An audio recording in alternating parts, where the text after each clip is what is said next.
These are retrieving non-human origin technical vehicles. No kidding, non-human, exotic origin vehicles that have either landed or crashed. Let's dive into this one.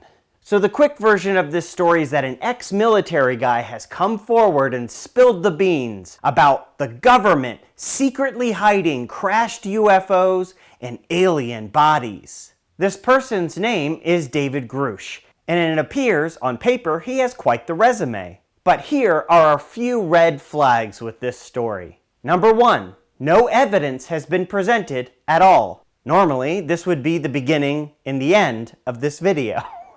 No evidence at all has been presented of extraterrestrial UFOs, extraterrestrial bodies. And Mr. Grusch claims he didn't actually see any of this stuff. He just heard that this stuff is true. Another red flag. Before Mr. Grusch went to the media with this story, he had to clear with the Department of Defense what he could and couldn't say, because he did work in sensitive offices in the military. Things that are top secret, you can't just go out and tell everyone about.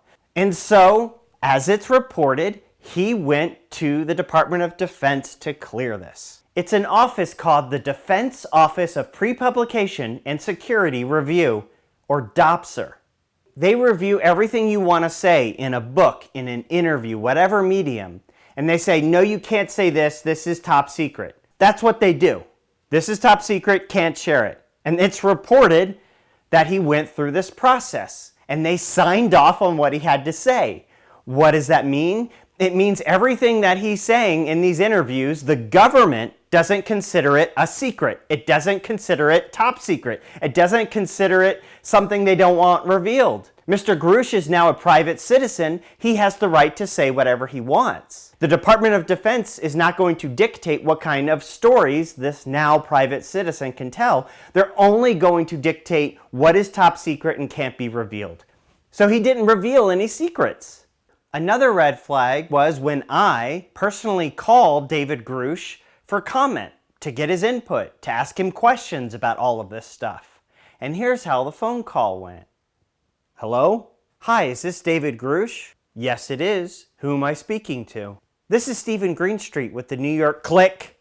He hung up on me. I called back, didn't answer. I left a voicemail. I then texted him and sent him other messages to no response. Look, if you've got a solid story, you've got to be able to talk to the national press. If your story is true, you shouldn't be scared of hard questions. You shouldn't be scared of critical inquiry. Click. Another red flag is the sources for all of this. It's the same names that have been involved with this UFO story for years. The authors of the original story are Ralph Blumenthal and Leslie Kean. In the UFO world, these guys are superstars. Miss Kean, for example, for many years, dating back decades, has been a UFO activist, a UFO researcher, a UFO author, a UFO believer. And these two wrote the now infamous 2017 New York Times front page article revealing this Pentagon UFO program. Our reporting at the Post has revealed that most of that article is erroneous, factually inaccurate, deceptive. And Miss Kean actually went on a Showtime documentary and admitted that she had a specific goal and agenda with that New York Times article, and that was to get people to believe in UFOs. The angle that I was taking in my reporting was to try to get credibility for the subject, and I knew that that was not the way to go.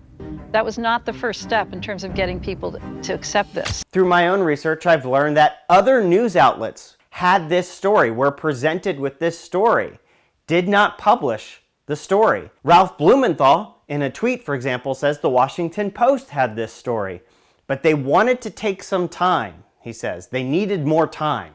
Washington Post needed more time for what? Could it be for fact-checking, background checks, intense vetting, more fact-checking, and so on?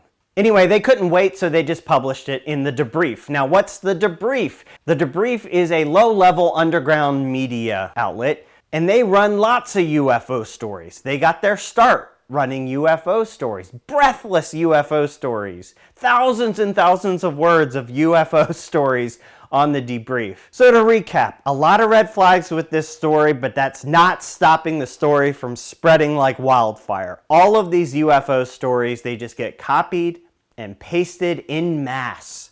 And I assume that's what's going to happen with this story until someone on the Hill in Congress says, wait a minute, let's get people in a room under oath and figure out what's going on here.